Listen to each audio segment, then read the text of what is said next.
Hello, good morning all of you student. देखो, हम पढ़ रहे थे शांति शिक्षा। शांति शिक्षा में हमने लास्ट जो क्लास थी, मतलब पिछली कक्षा में हमने पढ़ा था शांति शिक्षा की अवधारणा, शांति शिक्षा की उद्देश्य। आज हम पढ़ेंगे शांति शिक्षा की प्रकृति। शांति शिक्षा की प्रकृति मैंने बताया था कि शांति शिक्षा की प्रकृति को 8 भागों में बांटा गया है। पहला है अंतर्राष्ट्रीय समझ, सेकंड है पर्यावरणीय उत्तरदायित्व, थर्ड है परमाणुवाद का विरोध, फोर्थ है वैश्विक नागरिकता, फिफ्थ है लैंगिक समानता, सिक्स्थ है विविधता के लिए सहन शक्ति, नेक्स्ट है सह अस्तित्व, फिर है अहिंसा। पहली बात करते हैं हम अंतर्राष्ट्रीय समझ कि अंतर्राष्ट्रीय समझ में क्या है। संपूर्ण विश्व एक मंच एकीकृत हो गया है, यानी कि जो संपूर्ण विश्व है उसको क्या हुआ है, एक राष्ट्र में हो गया है। इसलिए शांति की आवश्यकता किसी एक राष्ट्र समाज को नहीं बल्कि संपूर्ण विश्व को है, यानी कि संपूर्ण समाज क्या हो गया है, एक एकीकृत हो गया है। तो जो शांति की आवश्यकता है एक राष्ट्र को, एक राष्ट्र की समानता और संपूर्ण विश्व की है।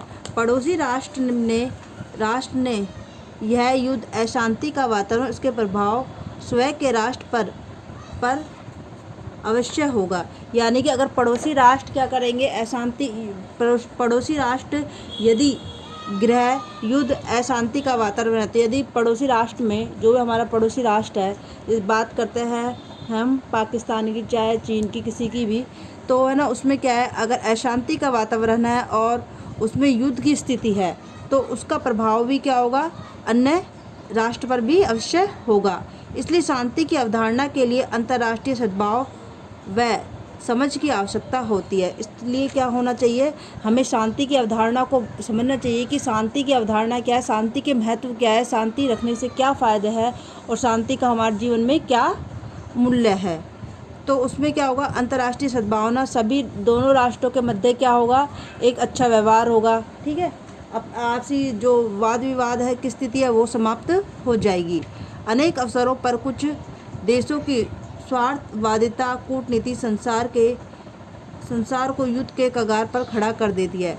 मतलब क्या है, कुछ राष्ट्र है अपने स्वार्थ के लिए, है ना, अपने स्वार्थ के लिए, अपने और कूटनीति के लिए, अपने अन्य राष्ट्रों से अपना स्तर ऊंचा करने के लिए क्या कर देता है, दूसरे राष्ट्र से क्या करता है, विवाद करता है ना, विवाद को खड़ा कर देता है, युद्ध की स्थिति पैदा कर देता है। जैसे तुम देख रहे हो कि जैसे कोविड-19 चल रहा है, ठीक है, ये भी क्या है कि चीन ने अपना स्तर ऊंचा करने के लिए अन्य राष्ट्रों में क्या सुनने में आ रहा है कि कोविड-19 चीन से ही जन्मा है और उसने ही अन्य देशों में इसको फैलाया है। तो ये क्या हुआ, इस तरह से उसने क्या करा, एक किसी महामारी का सहारा लिया, जिसके माध्यम से ये बताया गया है कि इसमें क्या है, जो स्थिति चल रही है इसमें ना तो शांति और एक दूसरे में क्या हो रही है, युद्ध की स्थिति पैदा हो रही है, कगार पर खड़ा कर देती है। इसलिए वर्तमान समय की शांति शिक्षा के द्वारा छात्रों में विश्व बंधुत्व व अंतर्राष्ट्रीय सद्भावना विकसित करनी चाहिए। यानी कि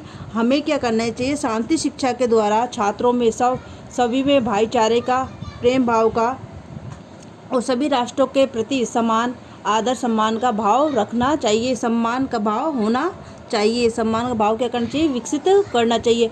अगर छात्रों में अन्य देश के प्रति क्या होगा, सम्मान होगा, तो युद्ध की स्थिति पैदा नहीं होगी। सभी में एक दूसरे में क्या होगा, एक दूसरे के क्या करेंगे, विपत्ति आने पर, तुमने देखा होगा एक राष्ट्र में अगर विपत्ति आती है, युद्ध की उसकी स्थिति खराब होती है और युद्ध की स्थिति पैदा होती है, तो अन्य राष्ट्र से अगर उसके अच्छे संबंध है, शांति स्थापित है, तो वह राष्ट्र उसकी कठिन परिस्थिति में उसकी मदद करता है,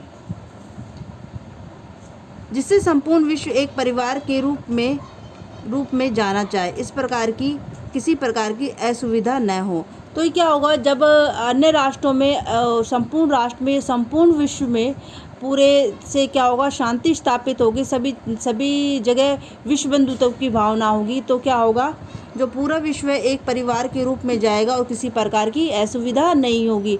सभी लोग अपने आराम से शांति के सहयोग से रहेंगे।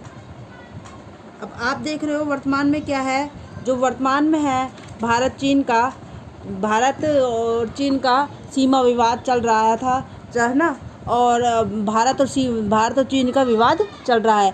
तो ये भारत चीन का विवाद चल रहा है, तो इससे क्या होगा, शांति की भावना को हम विकसित नहीं कर सकते। एक राष्ट्र के दूसरे राष्ट्र के प्रति क्या है, अच्छा प्रभाव नहीं पड़ता, क्योंकि ऐसी स्थिति में क्या होगा, जो छात्र है, जो नागरिक है, उनके प्रति एक दूसरे के प्रति क्या होगा, अशांति की स्थिति पैदा होगी। नेक्स्ट है पर्यावरणीय उत्तरदायित्व। पर्यावरणीय उत्तरदायित्व को देखो, पर्यावरणीय उत्तरदायित्व शांति शिक्षा के रूप में क्या हो सकता है, देखा जा सकता है।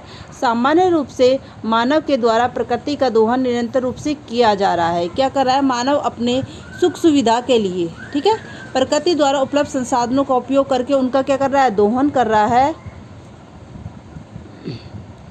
प्रकृति का दोहन निरंतर रूप में किया जा रहा है, और यह दोहन अनियंत्रित रूप से आवश्यकता से अधिक होने के कारण, कि अगर आवश्यकता से अधिक इनका दोहन होगा तो क्या होगा, प्राकृतिक आपदाओं का कारण बन जाएगा। जैसे तुमने देख रहे हो कि इस आज की स्थिति में भूजल यानी कि जल का संकट कितना गहरा हो गया है। क्योंकि जल का संकट इसलिए गहरा हुआ है क्योंकि जो व्यक्ति है, जो मानव है, वो क्या कर रहा है, जल का अधिकाधिक सदुपयोग के साथ साथ दुरुपयोग ज़्यादा कर रहा है।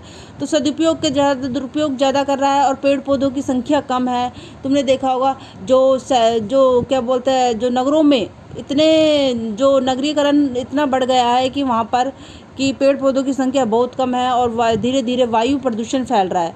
तो ये सबका प्रभाव किस पे पड़ेगा, प्रकृति पर पड़ेगा। प्राकृतिक आपदा का कारण बना, जिसका परिणाम वर्तमान रूप में संपूर्ण विश्व में भूकंप, बाढ़, अकाल, भूस्खलन इत्यादि के रूप में दिखाई देता है। कि भूकंप, बाढ़ कि अगर जब क्या होगा, प्रकृति का दोहन होगा, तो वह प्रकृति दोहन होगा, जब प्रकृति का अनियंत्रित दोहन होगा तो प्रकृति अपना प्रकोप किसी भी रूप में दिखा सकती है, चाहे वो भूकंप की हो, चाहे वो अकाल की स्थिति हो, चाहे भूस्खलन की स्थिति हो। इससे बचने के लिए बालकों में पर्यावरण के प्रति चेतना और प्रकृति के प्रति प्यार अत्यंत आवश्यक है। इससे हमें प्रकृति प्रकोप से बचने के लिए क्या करना चाहिए, छात्रों में, जो विद्यार्थी छात्र, उनके पर्यावरण के प्रति जागरूक करना चाहिए कि पर्यावरण का हमारे जीवन में क्या महत्व है, और प्रकृति द्वारा उपलब्ध संसाधनों को हमें क्या करना चाहिए, जितना उपयोग में है उतना उपयोग में लेना चाहिए, फालतू में वेस्ट नहीं करना चाहिए, और अधिक से अधिक मात्रा में क्या करना चाहिए, पेड़ पौधों को लगाना चाहिए। ताकि देख रहे हो कि पेड़ पौधे कम होने की वजह से अभी ऑक्सीजन की संकट की स्थिति पैदा हो गई। तो इस तरह से हमें क्या करना चाहिए कि प्रकृति से प्यार अत्यंत आवश्यक है। अतः शांति शिक्षा के माध्यम से बालकों में स्वयं तथा पर्यावरण के उत्तरदायित्व को स्पष्ट करना चाहिए। हम क्या कर सकते हैं, शांति शिक्षा के माध्यम से स्वयं के और पर्यावरण के उत्तरदायित्व को स्पष्ट कर सकते हैं। नेक्स्ट है परमाणुवाद का विरोध, जो हम कल की कक्षा में पढ़ेंगे।